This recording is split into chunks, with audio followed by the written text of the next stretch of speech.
আসসালামু আলাইকুম বন্ধুরা, আশা করি সবাই সুস্থ আছেন। বন্ধুরা, স্ক্রিনে বর্তমানে আপনারা যে হামলার দৃশ্য দেখছেন, এটি ইরাকের ভেতর অবস্থিত যে ইরবিল রয়েছে কুর্দিদের নিয়ন্ত্রিত অন্যতম শক্তিশালী ঘাঁটি, সেখানে ইরানের বড় হামলার দৃশ্য দেখছেন। আন্তর্জাতিক সংবাদ মাধ্যমগুলো এবং বিভিন্ন সোর্স বলছে এ যাবৎকালে, বিশেষ করে রিসেন্টলি সময়ে যে বড় ধরনের ইরান হামলা করেছে, সেই সকল হামলাকে ছাড়িয়ে গেছে এই ইরবিলের ভেতর শক্তিশালী এই নতুন হামলা, যেখানে ইরান তার শক্তিশালী যেই ভারী পেলোডের বড় ব্যালিস্টিক মিসাইল রয়েছে সেগুলো ব্যবহার করা হয়েছে উল্লেখযোগ্য পরিমাণের বিভিন্ন ধরনের তাদের কাছে থাকা যে সকল সামরিক ড্রোন রয়েছে সেগুলো। ক্ষয়ক্ষতির বিষয়ে যেমনটা জানা যাচ্ছে যে ইতিমধ্যেই এই ব্যালিস্টিক মিসাইল এবং ক্ষেপণাস্ত্র হামলায় অন্তত 4 জন বেসামরিক নাগরিক নিহত হয়েছেন এবং অন্তত পক্ষে আরও 17 জন আহত রয়েছেন। মধ্যপ্রাচ্যের বড় সংবাদ মাধ্যম আল জাজিরা এবং অন্যান্য সংবাদ মাধ্যম নিশ্চিত করছে, নতুন এই হামলায় একাধিক বিলাসবহুল আবাসিক ভিলা এবং বেসরকারি যে প্রতিষ্ঠান রয়েছে তার অবকাঠামো গুড়িয়ে যায়। এছাড়াও ইরবিল আন্তর্জাতিক বিমানবন্দরে অবস্থিত মার্কিন সামরিক ঘাঁটির নিকটবর্তী স্থানগুলোতে লক্ষ্য করে ড্রোন হামলা চালানোর ফলে বিমান চলাচল সাময়িকভাবে স্থগিত করা হয়। ইরানের আইআরজিসির পক্ষ থেকে দাবি করা হচ্ছে, নিজস্ব ভূখণ্ড থেকে তার বীজ এবং খেরসাম সামরিক অঞ্চল থেকে স্বল্প পাল্লার ফাতা 110 এবং খাইবার শেখান মিসাইল ব্যবহার করেছে এই হামলায়। এছাড়াও আরিশ-2 এবং শাহেদ 136 ড্রোনও ব্যবহার করা হয়েছে। প্রশ্ন হলো, হঠাৎ করে ইরবিলে এত বড় মিশন কেন পরিচালনা করলো ইরান? অত্যন্ত গুরুত্বপূর্ণ এই বিষয়টিকে কেন্দ্র করে ইরানের পক্ষ থেকে অভিযোগ করা হচ্ছে, এই ইরবিলের ভেতর কুর্দিদের সঙ্গে একত্রিত হয়ে যুক্তরাষ্ট্র এখানে মোসাদের অন্যতম বড় একটি ঘাঁটি তৈরি করছে।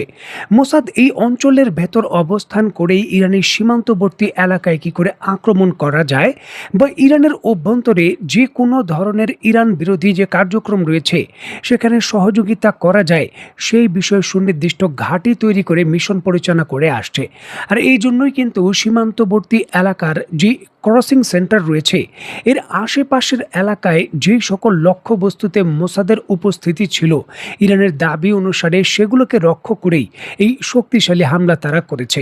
এবং শুধুমাত্র ইরাকের ইরবিল নয়, মধ্যপ্রাচ্যের উপসাগরীয় দেশগুলোর যুক্তরাষ্ট্রের যে ঘাঁটি ছিল তার হ্যাঙ্গার লক্ষ্য করেও হামলা করেছে ইরান। তারা এই ক্ষেত্রে কিছু স্যাটেলাইট চিত্র প্রকাশ করেছে, যেখানে তাদের ব্যালিস্টিক মিসাইলগুলো তাদের দাবি অনুসারে সুনির্দিষ্টভাবে জর্ডানের যে ঘাঁটি রয়েছে সেখানে গিয়ে হিট করেছে এবং এর কিছু ভিডিও ফুটেজও কিন্তু সোশ্যাল মিডিয়ায় ভাইরাল হয়েছে। এবং স্থানীয় জনগণের কাছ থেকে চিত্রায়িত দৃশ্যগুলোতে দেখা যাচ্ছে ঘাঁটিটির অভ্যন্তরেই কিন্তু মিসাইল হামলার পর কালো ধোঁয়ার যে কুণ্ডলী রয়েছে সেটা দেখা যাচ্ছে। যদিও এই ক্ষয়ক্ষতির বিষয়ে আনুষ্ঠানিকভাবে যুক্তরাষ্ট্র বা জর্ডানের কর্তৃপক্ষ কোনো তথ্য দেয়নি, তবে ইরানের পক্ষ থেকে ক্ষয়ক্ষতির দাবি করা হচ্ছে সুনির্দিষ্ট। হামলার ঘটনা ঘটেছে মধ্যপ্রাচ্যের কুয়েত সহ বাহরাইন সহ আরও কয়েকটি ঘাঁটিতে।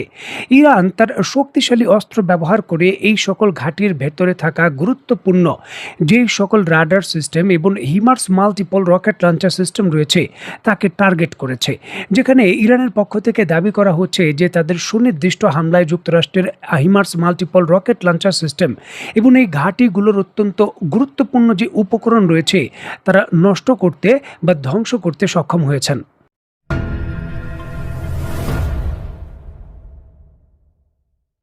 ইরান একদিকে যখন যুক্তরাষ্ট্রের ঘাঁটিগুলোকে লক্ষ্য করে হামলা করছে, ঠিক এমতো অবস্থায় মার্কিন বিমান বাহিনীও কিন্তু বসে নেই। টানা 13তম রাতে অব্যাহতভাবে মার্কিন বাহিনী যুক্তরাষ্ট্রের পক্ষ থেকে ইরানের বিভিন্ন স্থাপনা লক্ষ্য করে হামলা করেছে।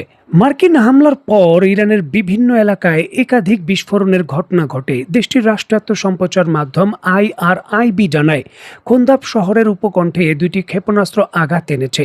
এছাড়াও খোরামাবাদ এবং কোনারাক এবং কৌশলগত বন্দর নগরী জাসেমকেও বিস্ফোরণের খবর পাওয়া গেছে। বার্তা সংস্থা মেহের নিউজ এজেন্সি জানায়, রাজধানী তেহরানের পূর্বাঞ্চলে সম্ভাব্য হামলা প্রতিহত করতে আকাশ প্রতিরক্ষা ব্যবস্থা সক্রিয় করা হয়েছে। বিভিন্ন এলাকায় নিরাপত্তা বাহিনী তৎপরতাও জোরদার করা হয়েছে। ইরানের অভ্যন্তরে লং রেঞ্জের মিসাইল দিয়ে যখন যুক্তরাষ্ট্র হামলা করছে, ঠিক অপরদিকে কৌশলগতভাবে গুরুত্বপূর্ণ কেশম দ্বীপ এবং আহবাজান এলাকায় বিস্ফোরণের খবর এসেছে। স্থানীয় কয়েকটি সংবাদ মাধ্যমের দাবি, কেশম দ্বীপের আকাশে একটি ড্রোন ভূপাতিত করা হয়েছে, তবে এই বিষয়ে আনুষ্ঠানিকভাবে এখন পর্যন্ত কোনো কিছু নিশ্চিত করা হয়নি। মার্কিন হামলার পর কঠোর প্রতিক্রিয়া জানিয়েছে ইরান। দেশটির পার্লামেন্টের স্পিকার এবং পররাষ্ট্রমন্ত্রী জানিয়েছেন, যুক্তরাষ্ট্রের হামলা অব্যাহত রাখলে ইরানও তার পাল্টা সামরিক পদক্ষেপ চালিয়ে যাবে।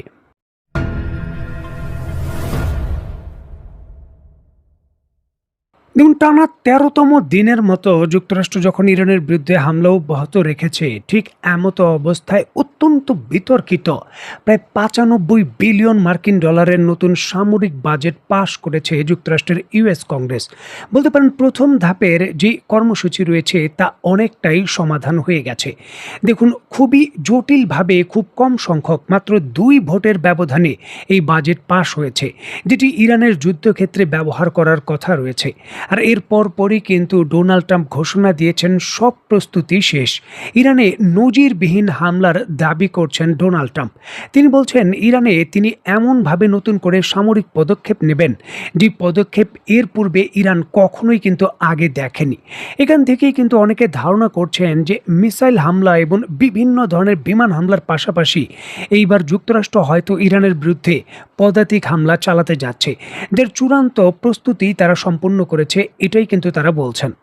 সম্ভাব্য এই পদাতিক হামলার বিষয়গুলো অত্যন্ত গুরুত্ব সহকারে নিয়েছে ইরান। স্ক্রিনে নিশ্চয়ই আপনারা দেখতে পাচ্ছেন, ইরানের যারা সাংবাদিক রয়েছেন, যারা যুদ্ধক্ষেত্রের একেবারে কাছাকাছি থেকে রিপোর্ট করছেন, তারাও কিন্তু স্নাইপার রাইফেল নিয়ে সরাসরি সমুদ্রের কাছাকাছি বসে রিপোর্টে দাবি করছেন যে সাংবাদিকতার সাথে সাথে এই পদাতিক হামলা থামানোর জন্য জনসাধারণ হিসাবে তারাও অংশগ্রহণ করবেন, যার জন্য সাংবাদিক নিজেই কিন্তু তার কাঁধে স্নাইপার রাইফেল নিয়ে তারপর রিপোর্ট করছেন এবং তিনি বর্তমান সমুদ্র উপকূলীয় অঞ্চলের যে পরিস্থিতি রয়েছে তার বিশ্লেষণ করছেন, অবস্থার বিষয়গুলো পরিষ্কার করছেন।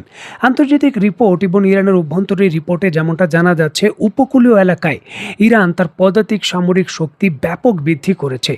যেমন একটি গুরুত্বপূর্ণ কৌশলগত দ্বীপ যদি হঠাৎ হামলায় একবার দখল হয়ে যায়, সেটা হয়তো পুনরুদ্ধার করা সম্ভব, তবে এই বিষয়গুলো মোটেও কিন্তু সহজভাবে করা যায় না।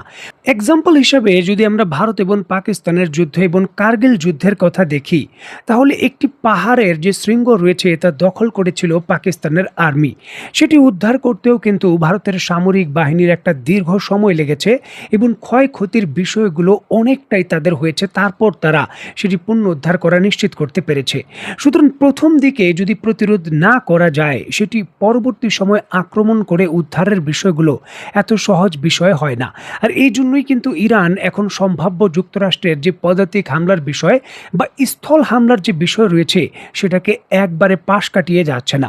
সম্ভাব্য বড় ঝুঁকি হিসাবেই তারা বিবেচনা করছে এবং তারা প্রস্তুতি নিচ্ছে। দেখার বিষয়ে এই প্রস্তুতি এবং পাল্টা হামলার হুমকি, এই সকল কিছুর মধ্যে যুক্তরাষ্ট্র চূড়ান্তভাবে কী সিদ্ধান্ত নেয়। তো বন্ধুরা, আজকের মতো বিদায়। নতুন কোনো ভিডিও নিয়ে আবার দেখা হবে। সে পর্যন্ত সবাই ভালো থাকবেন, সুস্থ থাকবেন এবং বাংলাদেশকে ভালোবাসবেন। আল্লাহ হাফেজ।